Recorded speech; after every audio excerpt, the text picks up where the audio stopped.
નમસ્કાર દોસ્તો, સ્વાગત છે આપ સર્વનું તમારી પોતાની YouTube channel ocean coaching classes પર। મિત્રો, ધોરણ 7ની જે સ્વ અધ્યયન પોથીનો ભાગ 4 છે તે ભાગ 4ની અંદર આપણને વિજ્ઞાન વિષયનો જે પાઠ નંબર 7 આપેલો છે, પ્રાણીઓ અને વનસ્પતિઓમાં વહન, તેનું સચોટ અને સંપૂર્ણ સોલ્યુશન આપણે આ વિડીયોની અંદર જોવાના છીએ। મિત્રો, આપણી આ ચેનલ ઉપર ધોરણ 7ની જે સ્વ અધ્યયન પોથી છે તેના દરેક ભાગના સચોટ અને સંપૂર્ણ સોલ્યુશનના વિડીયો અને પીડીએફ આપણી ચેનલ ઉપર મુકાઈ ચૂક્યા છે। તો જરૂરથી આ જે સ્વ અધ્યયન પોથી છે તેના સોલ્યુશનના વિડીયો અને પીડીએફ તમે જોઈ લેજો। લિંક તમને નીચે ડિસ્ક્રિપ્શન બોક્સની અંદર મળી જશે અને સાથે સાથે આપણા વોટ્સઅપ ગ્રુપની અંદર પણ જરૂરથી જોડાઈ જજો, જેથી કરીને સ્વ અધ્યયન પોથીના સોલ્યુશનના આવનારા જે વિડીયો છે તેની લિંક તમને વોટ્સઅપ પર પ્રાપ્ત થતી રહે। ચાલો દોસ્તો, તો શરૂ કરીએ આપણે ધોરણ 7 ભાગ 4 સ્વાધ્યાય પોથી વિજ્ઞાન વિષય, એમાં પાઠ નંબર 7 પ્રાણીઓ અને વનસ્પતિઓમાં વહન। પ્રશ્ન નંબર 1, નીચે આપેલા પ્રશ્ન માટે સાચો જવાબ પસંદ કરી તેનો ક્રમ બોક્સમાં લખો। પહેલું, પક્ષીઓ, જીવજંતુઓ અને ગરોળીઓ કયા સ્વરૂપે યુરિક એસિડનો ત્યાગ કરે છે? તો જવાબ આવશે વિકલ્પ ડી, અર્ધઘન ઘન। ત્યાર પછી બીજું, નીચેના પૈકી કયા પ્રાણીઓને રુધિર જેવા પરિવહન પ્રવાહીની જરૂરિયાત નથી? તો જવાબ આવશે વિકલ્પ એ, વાદળી। ત્રીજું, તમારા મિત્રને ચપ્પુ હાથમાં વાગતા લોહી નીકળે છે, થોડી વાર પછી લોહી નીકળતું બંધ થઈ જાય છે, તો તેના માટે નીચેના પૈકી કયા કણો જવાબદાર છે? તો જવાબ આવશે વિકલ્પ ડી, ત્રાક કણ। ચોથું, મનુષ્યના શરીરમાં નીચેનામાંથી કયા ભાગમાં પરસેવાની ગ્રંથિઓ આવેલી નથી? તો જવાબ આવશે વિકલ્પ સી, હોઠ।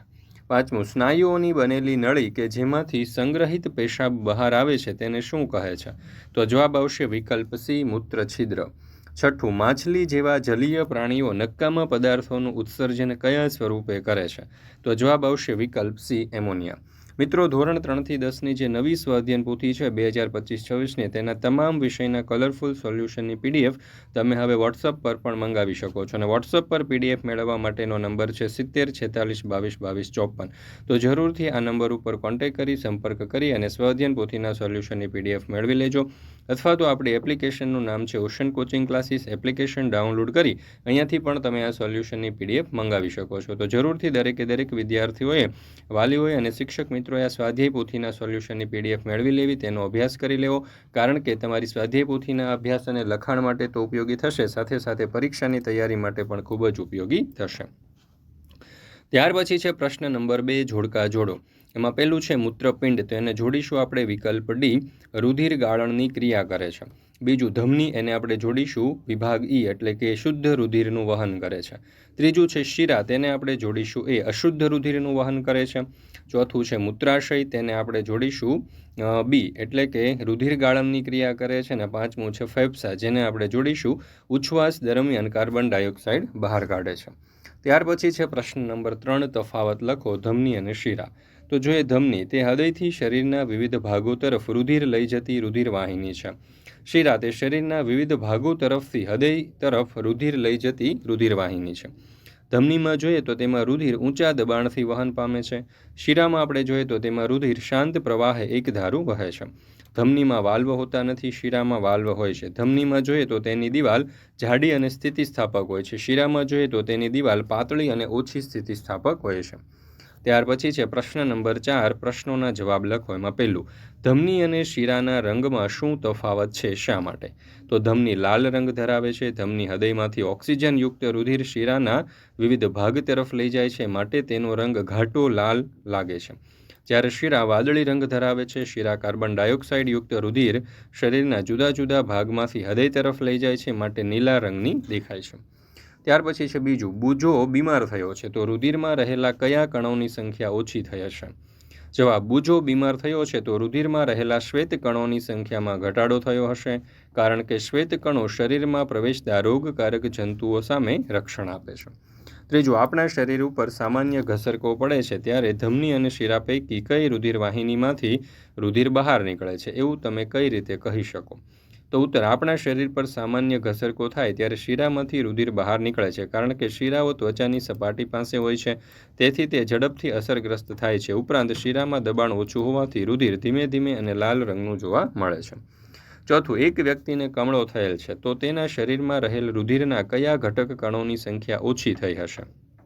ઉત્તર: જો કોઈ વ્યક્તિને કમળો થયેલો હોય તો રુધિરમાં રક્તકણો અને રક્તકણોમાં રહેલા હિમોગ્લોબિનની સંખ્યા ઓછી થઈ હશે. 5. કોઈ પણ વ્યક્તિ મૃત થયેલ છે એમ ડૉક્ટર કઈ કઈ બાબત તપાસી અને નક્કી કરે છે? તો હૃદયના ધબકારા, નાડીના ધબકારા, આંખની કીકી નાની મોટી ન થવી, નાકમાંથી વાયુનો પ્રવાહ, શ્વાસ, શરીર ઠંડુ પડી જવું વગેરે બાબત તપાસીને નક્કી કરે છે. 6. સવાલ: બુજોનું રુધિર દબાણ વધારે માલુમ પડ્યું છે તો તેણે શું કરવું જોઈએ?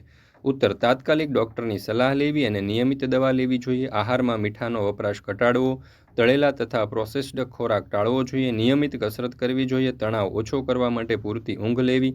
આ તમામ પગલાં હાઈ બ્લડ પ્રેશરને નિયંત્રિત કરવામાં મદદ કરશે અને હૃદય રોગનું જોખમ ઘટાડશે.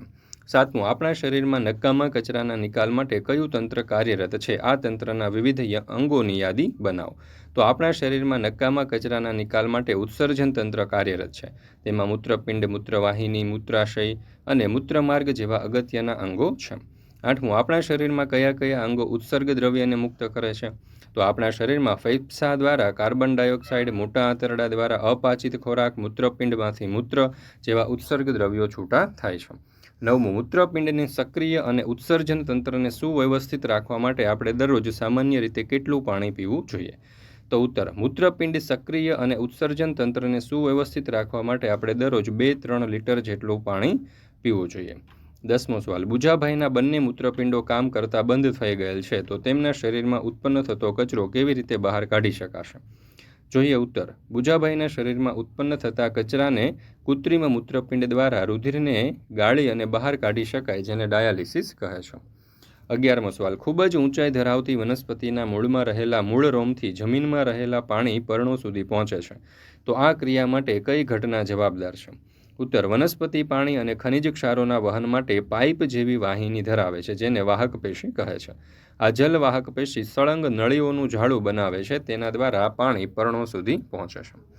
ત્યાર પછી છે 12મો સવાલ: વનસ્પતિમાં રહેલ વાહક પેશીઓ કપાઈ જાય તો શું થાય? ચર્ચા કરી અને નોંધ લખો. તો જોઈએ ઉત્તર: વાહક પેશીઓ વનસ્પતિના એવા અવયવો છે જે પોષક તત્વો, પાણી અને અન્ય પદાર્થોને છોડના વિવિધ ભાગોમાં વહન કરવાનું કાર્ય કરે છે. જો વનસ્પતિમાં રહેલી વાહક પેશી કપાઈ જાય તો છોડને પોષક તત્વો, પાણી અને ખોરાકનું વહન થઈ શકતું નથી, જેના પરિણામે છોડનો વિકાસ અટકી જાય છે. 3. કાર્બન ડાયોક્સાઇડ યુક્ત રુધિરને શરીરના જુદા જુદા ભાગોમાંથી હૃદય તરફ લઈ જવાનું કાર્ય કોણ કરે છે?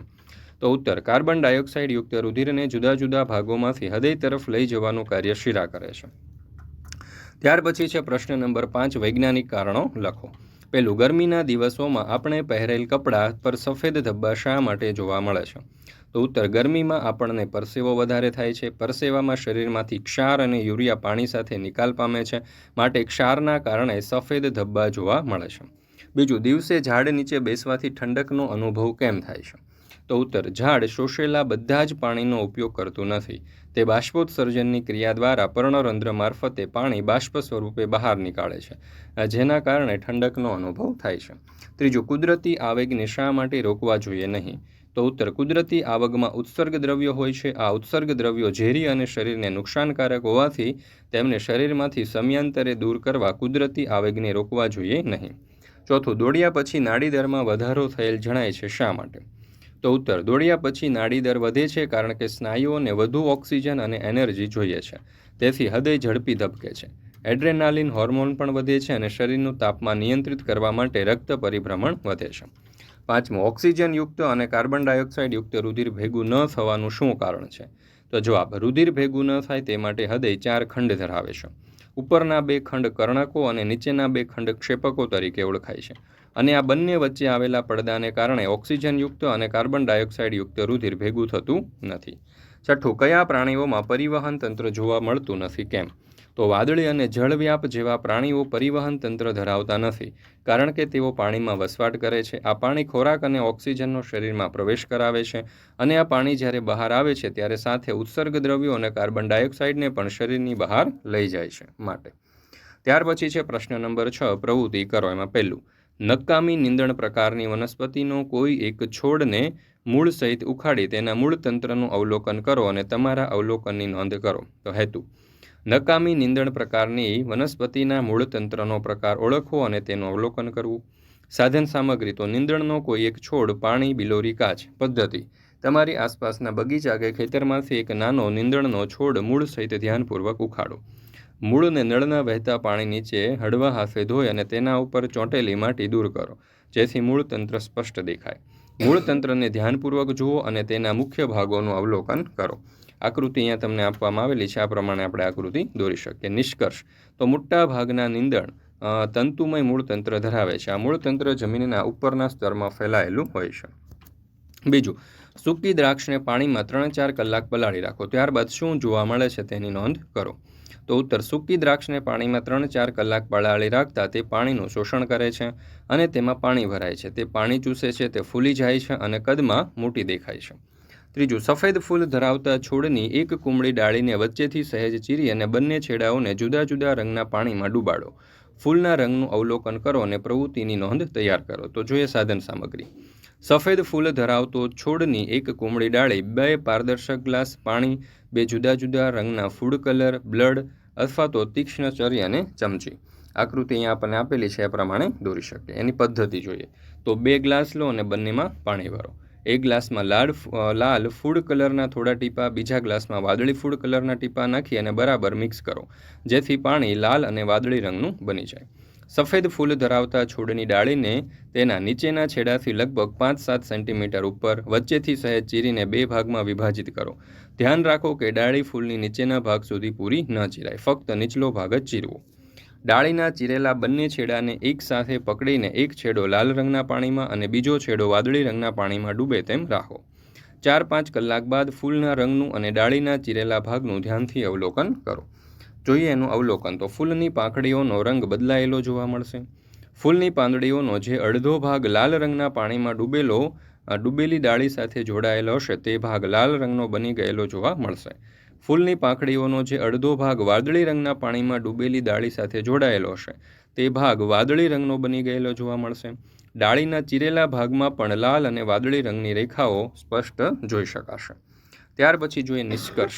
તો આ અવલોકન પરથી સાબિત થાય છે કે છોડની ડાળીમાં રહેલી જલવાહિનીઓ દ્વારા પાણી મૂળમાંથી પ્રકાંડ તરફ અને પછી પાંદડા તથા ફૂલ તરફ વહન પામે છે.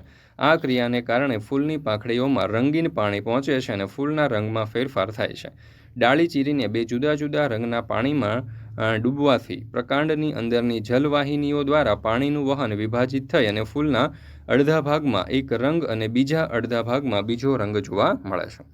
મિત્રો, ધોરણ 6 થી 8ના વિદ્યાર્થીઓ માટે આપણે ખાસ પોટેટો બેચ લોન્ચ કરેલી છે. આ પોટેટો બેચની અંદર તમને ગણિત, વિજ્ઞાન, અંગ્રેજી અને સામાજિક વિજ્ઞાન જેવા જ અઘરા વિષયો છે તેના દરેક ચેપ્ટરના દરેક પાઠના recorded lecture, live doubt session, PDF, MCQ test, પ્રથમ અને દ્વિતીય સત્રાંત પરીક્ષાના પેપરની તૈયારીઓ અને વોટ્સઅપ સપોર્ટ જેવા સરસ મજાના ફીચર્સ મળી જશે. માત્ર 499 રૂપિયા તેની પ્રાઇસ છે. મોબાઈલ નંબર છે 7046222254. તો જરૂરથી આ નંબર ઉપર કોન્ટેક્ટ કરી સંપર્ક કરી વધારે માહિતી મેળવી લેજો.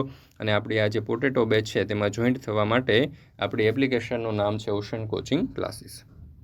ત્યાર પછી છે પ્રશ્ન નંબર 7. મનુષ્યના ઉત્સર્જન તંત્રની આકૃતિ દોરી નામ નિર્દેશન કરો. તો અહીંયા તમે જોઈ શકો છો આકૃતિ અને સરસ મજાના દરેકે દરેક ભાગો જે છે તેનું નામ નિર્દેશન પણ આપણે કરેલું છે.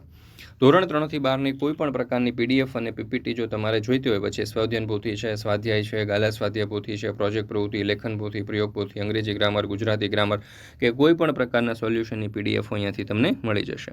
વોટ્સઅપ પર પણ પીડીએફ અને પીપીટી મેળવવા માટે આજે જ સંપર્ક કરો 7046222254 નંબર ઉપર, અથવા તો આપણી એપ્લિકેશનનું નામ છે ocean coaching classes. Application download કરી અહીંયાથી પણ તમે આ સોલ્યુશનની પીડીએફ મેળવી શકો છો.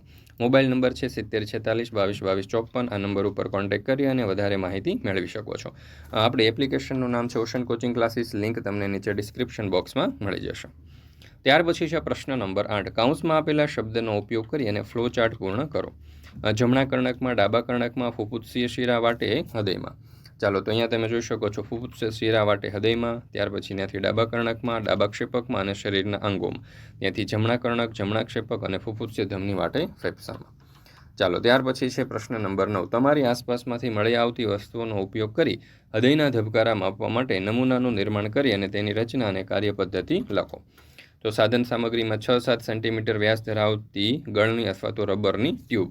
રચના અહીંયા આપણને આપેલી છે, તમે જોઈ શકો છો કે 6-7 સેન્ટીમીટરનો વ્યાસ ધરાવતી એક ગળણી લો. તેની ઉપર રબરની ટ્યુબ ચુસ્તપણે લગાવો. રબરને ખેંચીને ગળણીના મોં ઉપર લાવો અને ચુસ્તપણે રબરથી બાંધો. ટ્યુબનો એક ખુલ્લો છેડો કાન આગળ રાખો. ગળણીનો પહોળો ભાગ હૃદય નજીક છાતી ઉપર રાખો. ધ્યાનથી સાંભળો. 1 મિનિટમાં થતા હૃદયના ધબકારા માપો. 4 થી 5 મિનિટ સુધી દોડો અને પછી 1 મિનિટમાં થતા હૃદયના ધબકારા માપો અને સાથે નાડી દર પણ માપો. તમારા સહપાઠીના પણ આ જ રીતે હૃદયના ધબકારા અને નાડી દર માપો. હવે એની કાર્ય પદ્ધતિ અને હૃદયના ધબકારાના નાડી દર છે એ પણ આપણે અહીંયા દર્શાવેલા છે અને એના ઉપરથી નિર્ણય કે હૃદયના ધબકારાનો દર અને નાડી દર લગભગ સરખા હોય છે. દોડ્યા પછી હૃદયના ધબકારાનો દર અને નાડી દર સામાન્ય સ્થિતિ વખતના દર કરતાં વધારે જોવા મળે છે. તો મિત્રો અહીંયા આપણે આ જે ધોરણ 7ના ગણિત વિષયની આ જે સ્વ અધ્યયન પોથી છે વિજ્ઞાન વિષયની સ્વ અધ્યયન પોથીનો જે પાઠ નંબર 7 છે તે અહીંયા પૂર્ણ કરીએ છીએ. ફરી મળીશું મિત્રો આપણે ધોરણ 7ના વિજ્ઞાન વિષયની સ્વાધ્યાય પોથીના એક નવા પાઠના સચોટ અને સંપૂર્ણ સોલ્યુશન સાથે. મિત્રો આપણી આ ચેનલ ઉપર ધોરણ 6, 7, 8 તેમજ 9, 10 દરેક વિષયના અને દરેક ધોરણના સ્વાધ્યાય પોથીના સોલ્યુશનના વિડીયો અને પીડીએફ મુકાઈ ચૂક્યા છે, જેની લિંક તમને નીચે ડિસ્ક્રિપ્શન બોક્સમાં મળી જશે. તો આ સ્વાધ્યાય પોથીના સોલ્યુશનનો વિડીયો તમને પસંદ આવ્યો હોય તો લાઇક કરવાનું, તમારા મિત્રો સાથે શેર કરવાનું અને સરસ મજાની કોમેન્ટ આપવાનું ભૂલશો નહીં.